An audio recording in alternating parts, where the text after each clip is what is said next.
So ahead of this announcement, D.C. leaders, including the mayor, Muriel Bowser, pushed back on the administration's claims that crime is out of control in our nation's capital. We just heard there from Tom, but violent crime is actually down sharply in the past 2 years after increasing during the pandemic. Just this past January, the Justice Department touted the fact that violent crime reached a 30-year low in 2024. So let's bring in NewsNation's Joe Khalil, who is live for us there on the streets of Washington, D.C. Joe, we have yet to hear from the mayor or from the D.C. Council about this takeover. But what are residents that you're speaking with? What are they telling you? Well, we know that there is going to be some significant pushback to this idea in Washington, D.C. It is no secret. It's one of the more progressive cities, districts in the entire country. And just as President Trump was speaking at 10 a.m. Eastern time this morning, you had a gathering here of anywhere from 100 to 200 demonstrators, protesters that were really pushing back, saying that they don't want this. They don't think they need federal law enforcement to take over what is in D.C. right now. This is where the protest was. It sort of dissipated, only a handful of people left. And just to give you some perspective, we're just a couple of blocks away from the White House. This actually was Black Lives Matter Plaza, which was home to a lot of protests a couple years ago.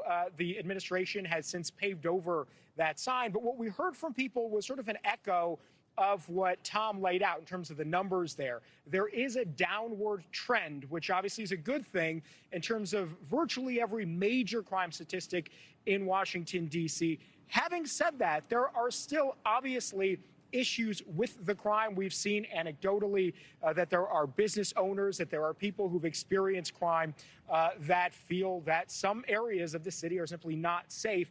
But what we were hearing from the protesters here today was they're not sure that the solution to that problem is to have the administration federalize their local law enforcement. And the other element to this is the homelessness issue. We talked to a homeless advocate who said, look, there are a lot of people who, as cost of living has gone up, have fallen into homelessness. He says there's a level of dignity that he hopes the administration treats the homeless population in D.C. here with.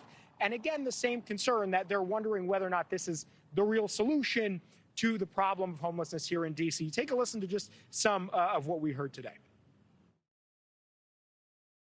People that are homeless have befallen certain circumstances. I put them in that position.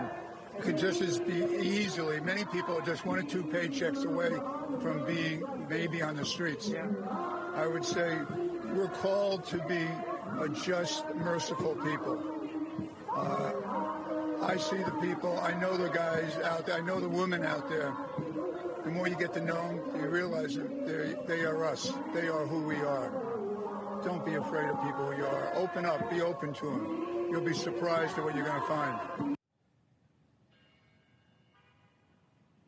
So a variety of different concerns there, Nichole. We're going to head over to a different area of the district where you do have some businesses that have experienced some crime, and we're going to hopefully hear from some of those folks and how they feel about this. But again, I think there is, just from the people who live here, there is going to be some significant pushback to that. We've been told by some protest leaders here this morning that this is certainly not going to be the last demonstration that they put forward here in response to what they've just seen come out of the White House today. Yeah, certainly expecting some pushback. All right, Joe Khalil, live for us there in D.C. as well. Joe, thank you. Thank you for watching. Subscribe below and download our NewsNation app right now on your phone, and you will get fact-based, unbiased news for all Americans.